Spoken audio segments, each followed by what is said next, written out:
Hai guys, kembali lagi bersama Aniver ID Channel. Hai guys, ketemu lagi. Kali ini, saya akan membahas spoiler dari anime yang berjudul Jigokuraku Season 2 di episode pertamanya. Disclaimer ya, spoiler ini saya buat melalui versi manganya. Jadi, apabila nanti ada perbedaan ataupun filler pada animenya, mohon untuk dimaklumi ya guys. Selain itu, sedikit info, Season 2 ini akan dirilis pada bulan ini. Jadi, buat kamu yang gak suka spoiler, kalian bisa skip video ini.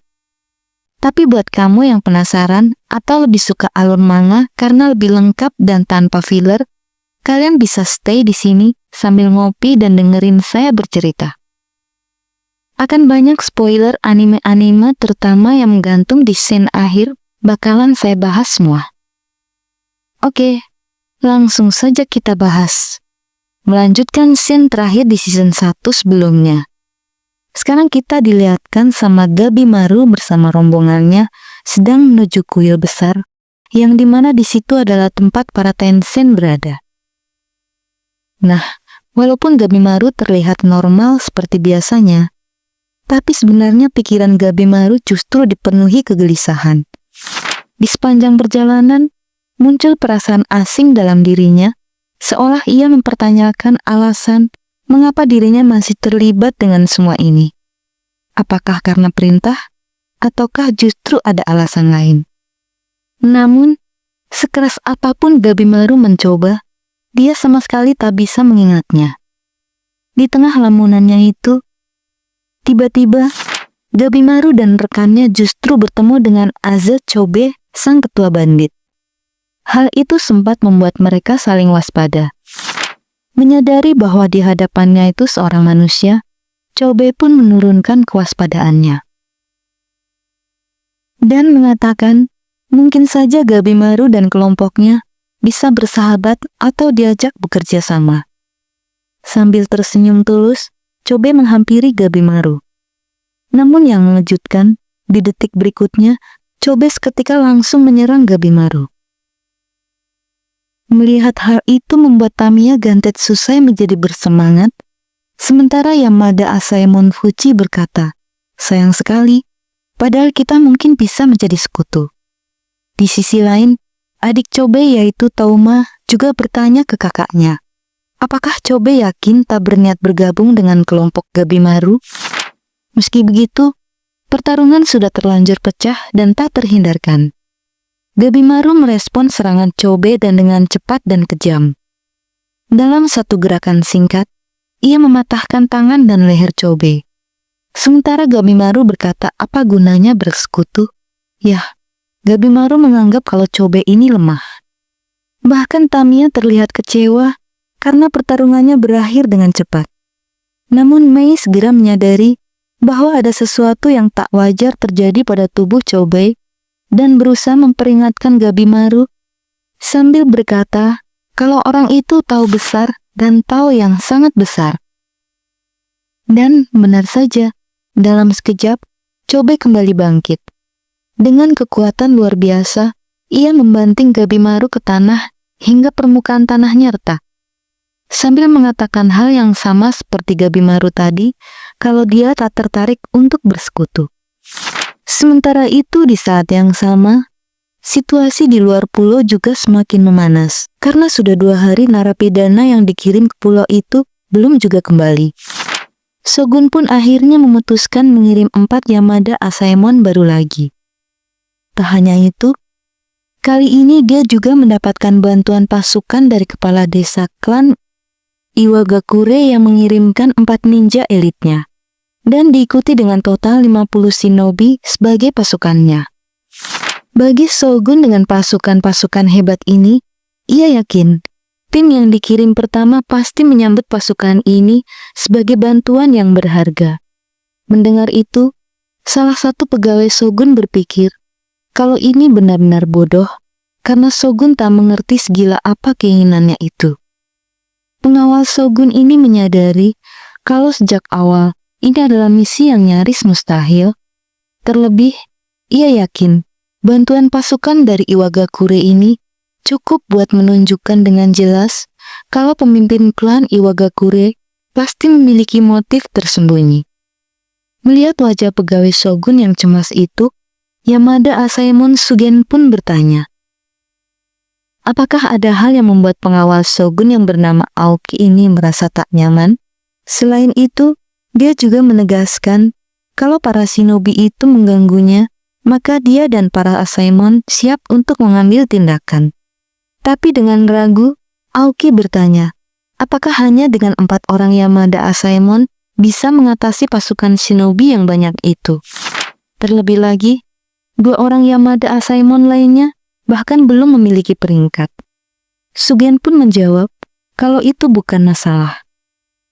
Pria muda bernama Yamada Asaemon Kiyomaru tak memiliki peringkat karena dia belum dewasa. Tapi meski begitu, dia sudah cukup berbakat untuk mencapai peringkat 1 ataupun 2 di dalam perguruan mereka. Dan sang gadis yang bernama Yamada Asaemon Izuzu juga dalam posisi yang sama. Hanya sedikit orang yang mampu menandingi bakat berpedangnya. Bahkan dia dipekerjakan oleh shogun sebagai pengajar perempuan. Sugen melanjutkan, kalau fakta mereka terlibat di sini, itu sudah menjadi bukti kekuatannya, terlepas dari berperingkat atau tidaknya mereka, yang pasti kemampuan mereka setara dengan Asaemon lainnya. Karena kalau tidak, mereka berdua tak akan menyandang gelar Yamada Asaemon. Karena itulah, kemampuan mereka tak diragukan lagi. Dan sekedar informasi tambahan, untuk Asaemon keempat bernama Yamada Asaemon Chika, yang setidaknya cukup berbakat juga dalam pedang. Sugen menjelaskan lagi, kalau mereka menjalankan misi ini bukan sebagai pengamat ataupun pengawas, melainkan untuk berusaha menuntaskan misi sekuat tenaga demi rekan-rekannya yang lain juga. Mendengar itu, Aoki akhirnya mengerti. Lalu tiba-tiba Kiyomaru berkata ke Aoki, kalau Aoki ragu, bagaimana kalau dia menunjukkan kemampuan berpedang miliknya? Sambil menimpali Aoki dengan kalimat orang tua bodoh. Izuzu segera menegur Kiyomaru untuk menjaga kata-katanya. Tapi Kiyomaru menjawab kalau Aoki membuat dirinya kesal karena sudah meremehkan dia dan Izuzu hanya karena tak berperingkat. Tentunya dia ingin menunjukkan kemampuannya. Terlebih lagi, karena di sini dia bebas membunuh semua orang yang dia mau, kata Kiyomaru sambil memasang kuda-kuda dan melirik salah satu shinobi elit Iwagakure. Menyadari niat Kiyomaru, shinobi Iwagakure itu pun hanya menyuruh Kiyomaru untuk berbuat sesukanya. Momen selanjutnya, Kiyomaru menebas shinobi elit lainnya hingga membuat topengnya terbelah. Tapi seakan tidak terjadi apa-apa, shinobi itu tetap diam di posisinya. Hal itu membuat Kiyomaru merasa kalau ini membosankan, karena meskipun dia sudah menyerang temannya, shinobi elit ini tetap tak bergerak dan hanya melihat saja. Namun rupanya kelakuan Kiyomaru tadi malah justru membuat Izuzu marah sambil menegur Kiyomaru kalau dia tak sopan pada rekan shinobi mereka dan menyuruh Kiyomaru menyarungkan pedangnya kembali. Kiyomaru dengan sedikit marah merespon Izuzu dan memperingatkannya untuk tidak menguji kesabarannya dengan terus mengganggunya. Melihat situasi itu, shinobi elit Iwagakure tadi kemudian angkat bicara dan menegaskan bahwa para samurai hebat seperti mereka tak ada gunanya bertengkar. Dia juga mengatakan kalau para samurai Asaemon tidak perlu mengkhawatirkan kemungkinan pengkhianatan mereka. Karena bagi para shinobi, apapun yang terjadi, mereka akan tetap setia pada perintah master mereka, dan dalam misi ini, para Yamada Asaemon adalah master mereka. Shinobi tersebut bahkan menambahkan bahwa jika para samurai masih meragukan kesetiaan mereka, maka mereka mempersilahkan para samurai untuk mengusir atau membunuh salah satu dari mereka sebagai bukti kesetiaan para shinobi. Mendengar pernyataan ekstrim itu, Kiyomaru justru menunjuk shinobi elit yang berbicara itu sebagai orang yang dipilih.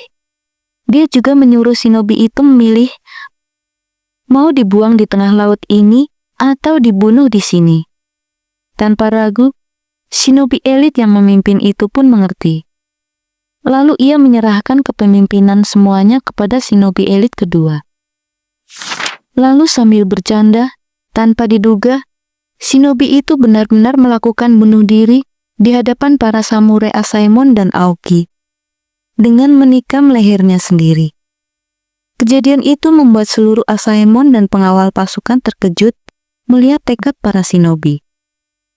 Lalu shinobi elit kedua yang menggantikan posisi pemimpin pasukan itu kemudian menjelaskan bahwa sebelum menjadi shinobi, mereka telah membuang perasaan dan pikiran pribadi demi menjalankan misi. Bagi mereka, diri mereka tak lebih dari sekedar alat. Mendengar hal itu membuat Isuzu kagum dengan tekad para shinobi dan mengatakan kalau dia harus memuji jiwa yang malang ini. Sedangkan Kiyomaru sudah tak tertarik dan mengatakan kalau dirinya tak mengerti dengan pemikiran gila para shinobi ini. Namun yang sebenarnya, pengakuan shinobi tadi adalah kebohongan. Karena di balik misi itu, kepala desa Iwagakure memiliki maksud tersembunyi, yakni menghabisi Gabimaru sang hampa. Menurutnya, Gabimaru adalah sumber kegagalan desa yang seharusnya sudah lama disingkirkan. Dia juga menegaskan bahwa jika mereka gagal dalam misi ini, itu akan membuat desa dan semua ninja Iwagakure akan kehilangan kehormatan. Oleh karena itu, kepala desa menuntut para shinobi untuk mengorbankan nyawa mereka demi keberhasilan misi tersebut. Di sisi lain, Sugin menilai tindakan para shinobi itu tidak jauh berbeda dengan para kriminal yang ditugaskan bersama para Asaemon. Dan mau bagaimanapun, para shinobi membuktikan tekad mereka tadi itu sama sekali tak penting baginya. Karena pada dasarnya, sejak awal, dia tak mempercayai para shinobi ini. Sementara itu, Kiyomaru mulai menanyakan nasib kelompok kriminal yang dikirim pertama. Ia merasa bahwa jika salah satu kriminal itu berhasil menemukan eliksir keabadian, maka hal itu bisa menjadi teror ataupun bencana yang besar ke semua orang. Menanggapi hal tersebut, Sugin mengatakan bahwa jika mereka berhasil mencapai tanah keabadian, dia berencana membunuh setiap kriminal yang mereka temui agar para Asaemon bisa kembali. Lalu Kiyomaru bertanya lagi, bagaimana jika ternyata telah ada Asaemon yang tewas lebih dahulu sebelum mereka sampai ke pulau dan menyelamatkannya? Tapi itu membuat Koki terdiam dan memasang wajah marah, yang dimana hal itu seketika membuat Kiyomaru ketakutan dan pergi dari tempat itu. Dengan sedikit air mata di matanya, Seigin berkata dalam hati untuk mendoakan keselamatan Aizen sama yang merupakan mentornya, serta semua Asaemon yang ada di pulau itu. Nah, di sisi lain, jika mengungkapkan keberatannya terhadap bala bantuan dari Iwagakure, dia berpikir kehadiran mereka ini justru akan mempersulit misi pencarian ramuan kehidupan. Namun Aoki menjawab kalau tak ada pilihan lain, karena ini adalah perintah Shogun. Shogun berpikir jika lebih banyak orang lebih cepat juga misi ini akan selesai. Selain itu, para kelompok terdahulu pasti akan gembira dengan bantuan kuat ini. Namun jika mengatakan kalau itu sangat lucu, karena kapal ini tak akan membawa bantuan ke mereka dan justru hanya akan lebih banyak kematian. Ibaratnya, sebuah yang digunakan untuk mengantar mereka ke neraka lebih cepat dan menjadi perwujudan mimpi buruk dan malapetaka bagi mereka. Jika terus melanjutkan, kalau tak diragukan lagi kematian orang banyak pasti akan terjadi. Bahkan takkan ada seorang pun dari mereka semua akan kembali hidup-hidup, termasuk Aoki dan dirinya sendiri. Dan mengingatkan Aoki yang sedang ketakutan itu, kalau masih ada waktu bagi mereka, jika ingin memutar balik kapal ini dan kembali. Sementara itu, kita kembali dulu ke scene tempat Gabimaru dan para kriminal lainnya berada. Di mana Gabimaru yang tadinya sedang terlibat pertarungan sengit melawan Chobei. Gabimaru tampak kewalahan dan kebingungan, bukan hanya karena ingatannya yang belum pulih sepenuhnya, tetapi juga karena ia merasa tadi ia telah mematahkan leher Chobei. Jadi mengapa dia bisa kembali hidup? Tamiya dan Asaemon juga terlihat kebingungan melihat hal itu. Di sini Gabimaru mengingat percakapan orang-orang sebelumnya yang mengacu pada monster abadi yang mengendalikan pulau ini. Karena itu, Gabimaru memutuskan untuk menahannya. Dia kemudian bangkit dan langsung menendang Chobei. Namun sayangnya, tendangannya berhasil ditangkap oleh Chobei dan Gabimaru sekali lagi dihantamkan ke tanah. Itu membuat Gabimaru merasa tak punya kemungkinan untuk menahan Chobei lagi. Karena jika dia tak serius untuk membunuhnya, maka dialah yang akan terbunuh. Momen selanjutnya Gabimaru pun tertawa, yang dimana itu membuat Chobei itu semakin marah. Gabimaru berkata, kalau dirinya akan menghancurkan Chobei secara perlahan, sama seperti dia biasanya menghancurkan musuh-musuhnya. Gabimaru pun memutuskan untuk membuang semua pikiran-pikiran yang mengganggunya dan fokus untuk menghancurkan Chobei. Dia segera menggunakan ninjutsu miliknya dan mengecoh Chobei, lalu menyerang kepala bagian belakang dan bola matanya. Bagi Gabimaru, abadi ataupun tidak, menghilangkan indranya pasti akan berhasil. Namun di detik berikutnya setelah mendapatkan serangan itu, Chobei menendang Gabimaru. Tapi rupanya di saat yang bersamaan, Gabimaru menggigit daging Chobei. Tak sampai di situ, Gabimaru terus-menerus menggigit titik vital Chobei seperti pembuluh darah dan urat syarafnya. Hal itu membuat Chobei perlahan-lahan kehilangan indranya. Semua yang menonton merasa kalau meskipun pertarungan yang cukup logis dengan menargetkan titik lemah, tapi cara bertarung mereka bagaikan binatang buas. Bagi Gabimaru tak peduli siapapun musuhnya, ia hanya fokus untuk menghancurkannya. Karena itulah jalan ninja Iwagakure. Melihat kakaknya yang terpojok, Touma berusaha melindunginya dengan menendang Gabimaru. Namun rupanya Chobei telah kembali pulih dan siap untuk kembali bertarung. Ia lalu menghantamkan kakinya ke tanah, yang dimana itu membuat tanah yang Gabimaru dan yang lainnya pijaki seketika hancur. Chobei lalu berkata, kalau Gabimaru terlihat kuat saat di pulau utama, oleh karena itu, dia berniat membiarkan Gabimaru memberikan beberapa pukulan ke dirinya hanya untuk memastikan. Tapi sayangnya setelah dia merasakannya, baginya Gabimaru sangatlah lemah. Tak mau kalah, Gabimaru terus berusaha menyerang Chobei. Namun yang berbeda kali ini adalah Chobei merasakan aliran tau pada pukulan Gabimaru. Itu membuatnya segera menepis pukulannya dan menghantam Gabimaru. Tapi yang mengejutkan sekali lagi, Gabimaru berhasil menggigit jari Chobei.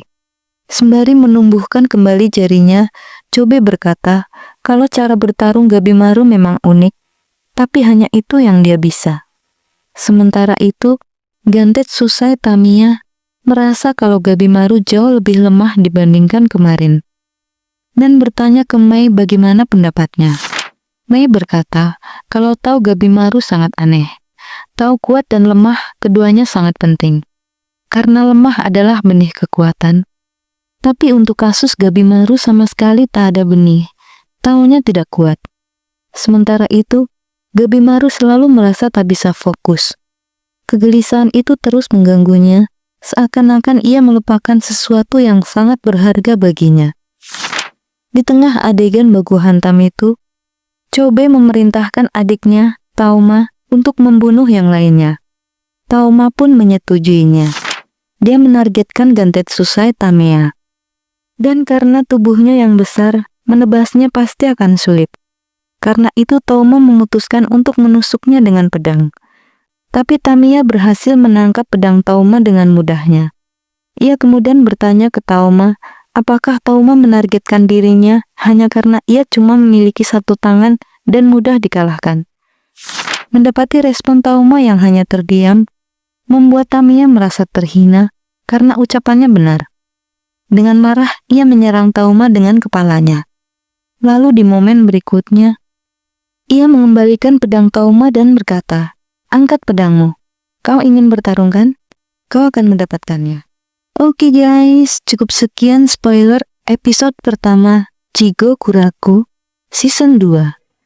Untuk episode lengkapnya, kalian bisa tonton setiap 1 minggu sekali. Jangan lupa like dan follow channel ini supaya kamu tidak ketinggalan spoiler episode selanjutnya. Terima kasih dan sampai jumpa.